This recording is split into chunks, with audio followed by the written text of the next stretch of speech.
नैहर के देहल निशानी ससुरा में खिलै छौ नैहर के देल निशानी नैहर के देल निशानी ससुरा में खिलै छौ नैहर के देल निशानी ससुरा में खिलै छौ तोरा बेटा के मुँह में सारा से मिलै छौ तोरा बेटा के मुँह जे सारा से मिलै छौ नैहर में देल निशानी ससुरा में खिलै छौ नैहर में देल निशानी नैहर में देल निशानी ससुरा में खिलै छौ नैहर में देल निशानी ससुरा में खिलै छौ तोरा बेटा के मुँह मन जिससे मिलै छौ तोरा बेटा के मुँह किसाना से मिलै छौ।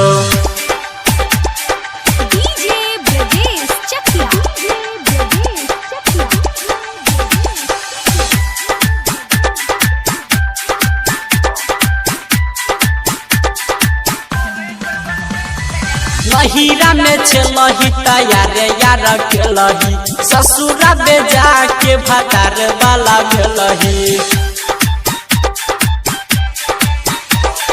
नहिरा में छलही तैयारे यार केलही ससुरा में छौरी भतार वाला भेलही पहले लेले माजा ऐसे पलंग नहीं हिलै छौ पहले लेले माजा पहले लेले माजा ऐसे पलंग नहीं हिलै छौ पहले लेले माजा ऐसे पलंग नहीं हिलै छौ तोरा बेटा के मुँह अजइया से मिलै छौ तोरा बेटा के मुँह पर मोदा से मिलै छौ।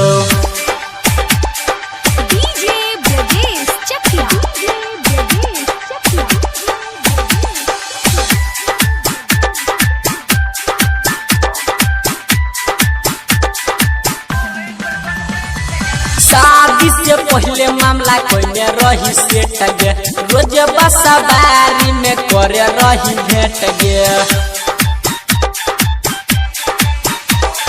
शादी से पहले मामला कोइले रही सेट गे रोज बसवारी में करे रही भेट गे 4 महीना बाद तोरा गोदिया में झूलै छौ 4 महीना बाद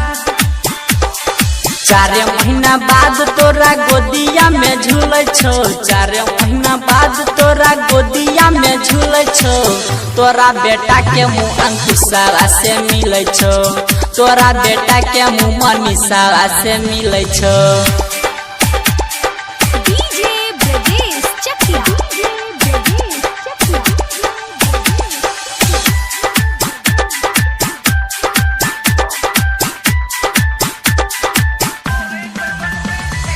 चुम्मा लेत तोहर होठ सुखेलो